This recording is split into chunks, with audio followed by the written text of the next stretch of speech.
Nakita namin sa mapa ang crash site ng eroplano, kaya nagdesisyon kami bisitahin ito. Ngunit may isang kakaibang bagay. Walang impormasyon tungkol sa eroplanong ito kahit kaunti.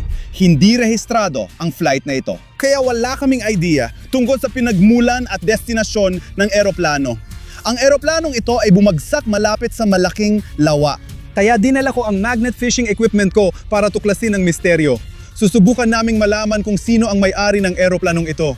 Alin sa bahagi ng jet ang nananatili sa ilalim ng tubig at anong misteryo ang dala ng eroplanong yon? Umaasa akong hindi namin ito pagsisisihan.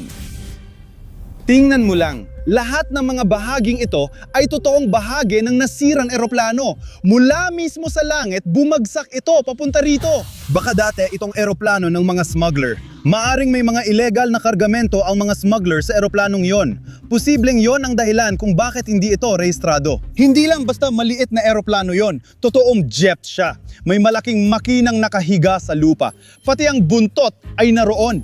Narito ang ilang bahagi ng mga pakpak. Pero sa tingin ko, karamihan sa mga bahagi niyan ay nasa ilalim ng tubig, nasa loob ng lawa na yon. Dito siguro tayo mag-uumpisa ng magnet fishing. Sandali lang!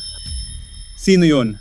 Humiga ka, yumuko ka, may dalawang lalaki na lumalabas ng kotse. Sino sila? Isa sa kanila ay may suot na maskara at papunta sila sa lawa. Papunta sila sa lawa na plano kong pagdausan ng magnet fishing. Paano kung may kinalaman sila sa krimen na yon? Uy, tingnan mo. Ayan na sila. May balak gawin ng mga yan sa lawa. Mukhang may hinahanap sila. Baka may hinahanap silang mahalaga, pero wala silang tamang gamit. Kaya siguro tayo na lang ang maghanap at baka tayo pa ang makakita. Hindi talaga magtatagumpay ang mga yan. Kung wala kang tamang gamit, wala kang makukuha mula sa tubig. Dapa lang mga pare, may pupuntahan sila. Babalik sila sa kotse nila. Baka gusto nilang maghanap sa iba-ibang direksyon dahil malaki ang lawa. Aalis na sila. Mga pare, ito na ang pagkakataon natin para gawin ang magnet fishing mismo sa lugar na yon. Sana hindi nila nakita ang pickup truck ko dito. Ipinark ko ito sa loob ng gubat na yon. Pwede ko nang kunin ang gamit at simulan ang magnet fishing. Dito mismo nakatayo ang mga lalaking yon, di ba? Ihahagis natin ang magnet para makita kung ano ang sinusubukan nilang makuha mula sa lawang yon. Baka bahagi ito ng eroplano o baka naman kontrabando. May nahuli talaga tayong malaki. Pero tingnan mo yung mga bula na yan. Malapit nang mabunyag ang natagpuan namin. Sige.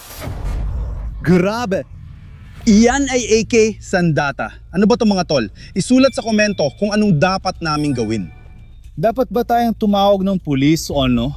Totoong AK yan. Yung Russian na rifle. Mukhang kontrabando o eroplano ng mga smuggler yon na bumagsak. Pero kung ano ang dala nito at kung bakit ito bumagsak, kailangan nating alamin na yon gamit ang higanteng magnet ko. Tama ba? Mukhang may nahuli ang magnet ko na malaki. Siguro ito na ang mga labi ng eroplano. Hindi ako sigurado. Hindi ito parang lawa, mas parang latian ang pakiramdam. May mga bula na lumalabas at may nakikita silang parang damit. Hindi, bag pala yun. Wow, tingnan natin kung ano ang laman nito. Sa ilalim ng tubig, sa loob ng bag. Grabe, nakikita mo ba yon? Rolex yon! Pare, Rolex yan. Hindi ka paniwala. Medyo madumi ilang pero sigurado akong mayaman talaga ang mga kriminal na yon. Ipinagyayabang nila ang relo na yon. Grabe, gustong gusto ko talagang isuot yan. Tignan mo. Nakakita kami ng Rolex sa tubig. Ang wild! Mukha ba akong gangster? Parang kriminal? Parang sobrang yaman? Ano tingin nyo mga tol? Magkano kaya ang presyo ng gintong Rolex na ito? Subukan mong i-pause ang video at isulat kung magkano sa tingin mo halaga ng relo. At ipapakita sa inyo ng mga editor ko ang totoong presyo.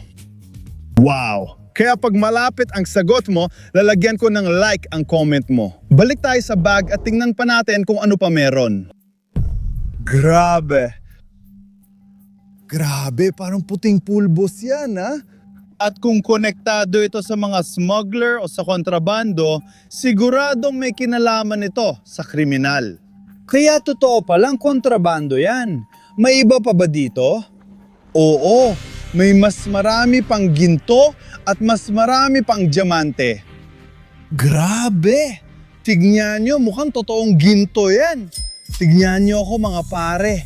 Para akong gangster. Nagyayabang gamit ang mga mamahaling gamit.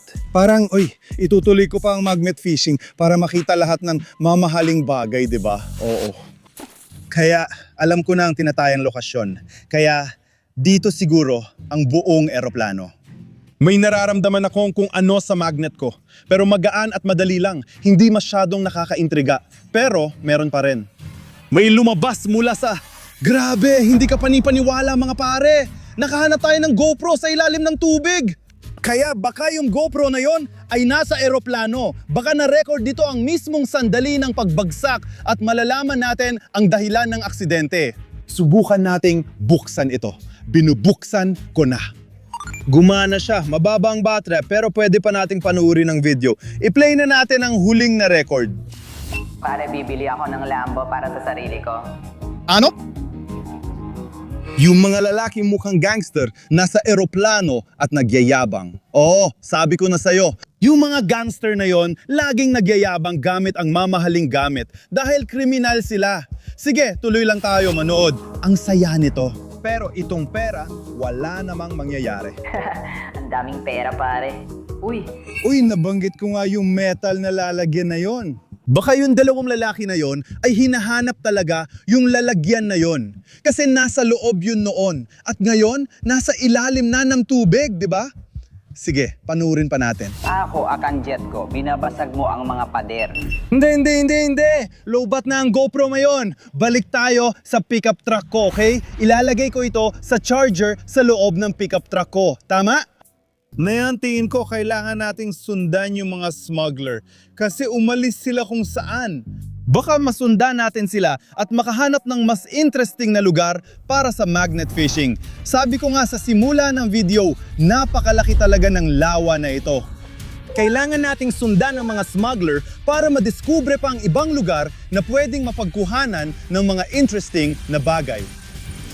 Uy, tingnan mo, nakita ko na yung kotse. Nandyan lang oh. Oo, kotse nila yan. Sige, itago natin yung pickup truck natin dito sa paligid.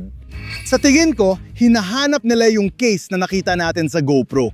Pero mga tol, panoorin nyo hanggang dulo kasi nagcha-charge pa yung GoPro. Malalaman natin ang totoong dahilan ng aksidente at kung anong nangyari sa dulo ng GoPro video. Ngayon, silipin natin sila. Tara, nakikita ko na yung dalawa. Yung isa sa kanila mukhang boss or kung ano man. Oo, siya ang namumuno. At inuutusan niya yung pangalawang lalaki na gawin ang isang bagay parang maghanap ng kung ano sa tubig. Oo, hindi siya masaya talaga. Wala silang tamang kagamitan tulad ng meron tayo. Kaya hindi nila mailalabas yung bagay na yon mula sa tubig. At sigurado akong hinahanap nila yung case na nakita natin sa video mula sa GoPro. Doon sa loob, baka mayroong napakamahal na bagay.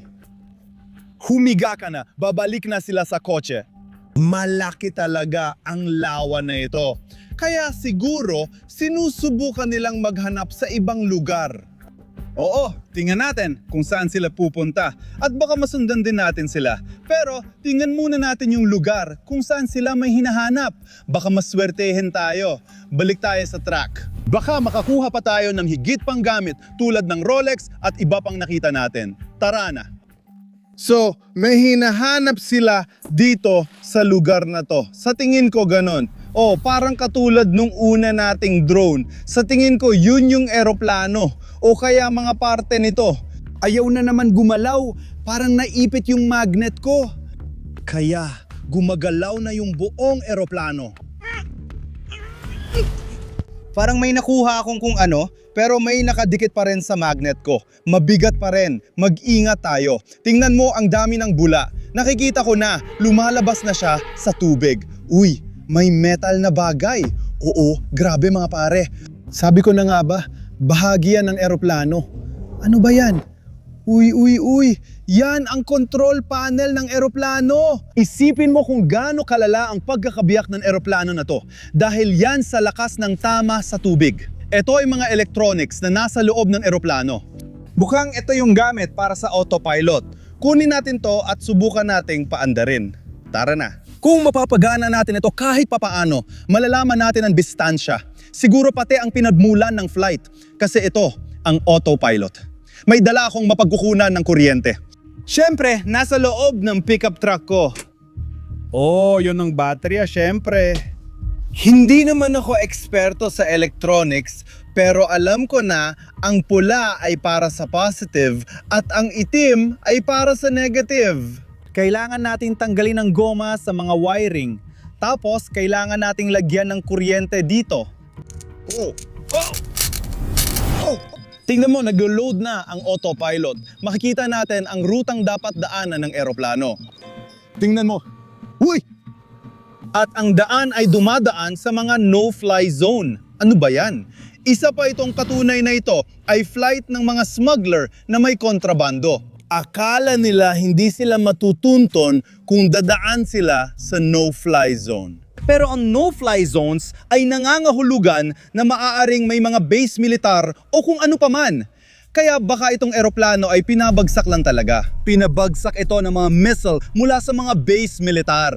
Pero mga pare, sa pagkakaalam ko, sa mga lugar na yon, malapit sa lawa na ito, wala namang base militar doon. Walang kahit anong pwedeng magpasabog ng eroplano. Misteryo pa rin ang dahilan ng pagbagsak ng eroplano. Balik tayo sa magnet fishing. Baka makakuha pa tayo ng ibang parte ng eroplano o kaya ibang bagay na maaring konektado sa kwento ng smuggler na eroplano. Tingnan natin kung ano yon na nandoon sa loob ng mga seaweed. Hindi ko alam kung may nakuha ba talaga ang magneto. Hindi, mayroong isang bagay. Wow! Ano yun? Parang mukhang pampasabog o kung ano man. Grabe! Mga pare, kung makakita man kayo ng ganitong bagay kahit saan, wag na wag ninyong hahawakan. Sobrang delikado nito. Kaya siguradong konektado yan sa cartel o sa mga smuggler. Sa tingin ko, kailangan nating sundan ang mga smuggler. Yung mga bandido, pumunta sila sa direksyong yon. Baka alam nila kung nasaan ang kahon na hinahanap natin. Maraming kontrabando dito, pero kailangan pa rin nating hanapin ang kahon, kaya sundan natin sila. Tara na mga pare, kailangan nating ipagpatuloy ang investigasyon at hanapin ang mga yon. Kasi sa tingin ko, may alam sila. Pero hindi nila yon mahahanap. Tara na! Bilis! Kailangan pa nating sundan ang mga gangster na yon sa isa pang lugar ng malaking lawa na yon. Umalis na sila sa daan at susundan ko sila. Ayan. Heto na sila. Anong ginagawa nila? Yung mga yon, pukunin nila ang isang mahalagang bagay sa tubig. Hintayin na lang nating umalis sila. At baka pagkatapos ay makahanap din tayo ng mahalagang bagay. Ang babago pa nila. May pupuntahan sila. Pupunta naman ako sa sasakyan. Tara na. Pupunta sila sa ibang direksyon. Pupunta sila sa gubat. Sa tingin ko, kailangan nila ng mas malaking sanga. Ito na ang chance natin. Tara, pagkakataon na natin ito. Limitado ang oras natin at maaring may arma sila. Tulad ng sinabi ko sa'yo, iniwan ko ang magnet ko doon dahil may nahuli kaming pampasabog. Pero may reserba ako. At iyan ang triple magnet. Ito mismo ang kailangan natin. Tara na mga pare, kailangan nating magmadali bago sila bumalik. May hinahanap sila. May hinahanap sila dito mismo, di ba? Oo, yun ang sanga na sinusubukan nilang kunin. Kaya ihahagis ko ang magnet dyan mismo. At makakuha tayo ng maganda at mamahaling bagay. Kailangan nating magmadali bago sila bumalik. Tara!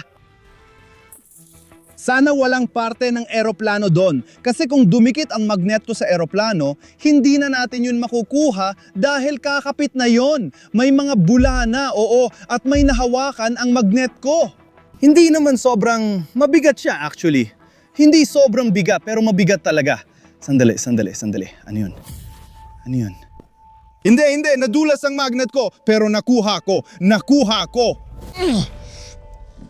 Oo, yan ang maleta. Yan ang maleta na hinahanap natin, na nakita natin sa GoPro, di ba? Guys, ang bigat. Kailangan nating umalis bago sila bumalik. Kunin na natin. Tulungan mo ako. Hawakan mo. Tara na. Umalis na tayo. Tara na pare, tara na. Buksan na natin ito. Sige, handa na ba kayo mga pare? Para makita kung ano ang laman ng case na hinahanap natin. Ano yon? Iyan ay 1, 2, 4, 4. 4 na piraso ng 4 na kilo ng ginto.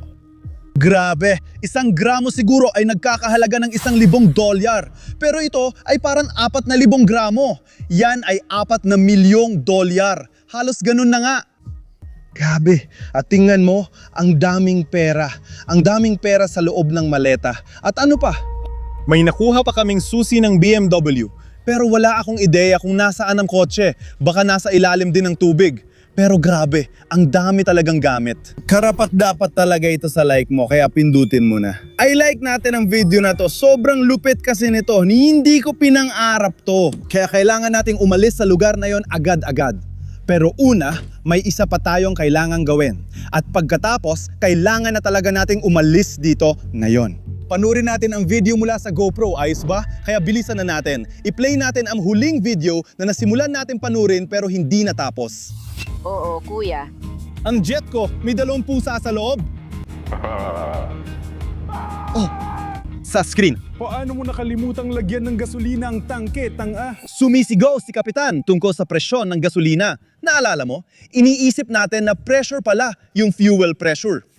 Grabe, pasensya na talaga. Pasensya na. Kailangan natin gawin, ang napagkasunduan natin. Ano ba yan? Nakalimutan nilang lagyan ng gasolina ang tangke? Anong problema nila? Men, ano ang ibig mong sabihin? Hindi ko alam sa'yo. Pero grabe, kaya pwede nating isipin na medyo tanga talaga yung mga gangster na yon, di ba? Uy, ano? Bumalik sila? Hindi, sumakay ka sa kotse. Tara, cameraman, sakay ka na sa kotse, Mel. Halika na, umalis na tayo. Grabe ang wild nito. Nahanap na natin yung case na hinahanap nila. At ngayon, atin na yung mga gamit na yon. Ang tanga talaga ng mga gangster na yon, mga smuggler pa. Mas matalino at mas masuwerte tayo. Kaya nakuha natin lahat ng mamahalin at kakaibang mga gamit. O ba? Yahoo! Mga tol, panurin niyo ang video na to hanggang dulo, mag-subscribe at i-like ang channel ko. Please? Pangarap kong maabot ang 5 milyong subscribers at malaking suporta ang subscription mo. Magdadala pa ako ng maraming adventure para sa inyo. Dadagdagan mo pa ang subscribers ko. Ako si Sleeves Adventures. Paalam!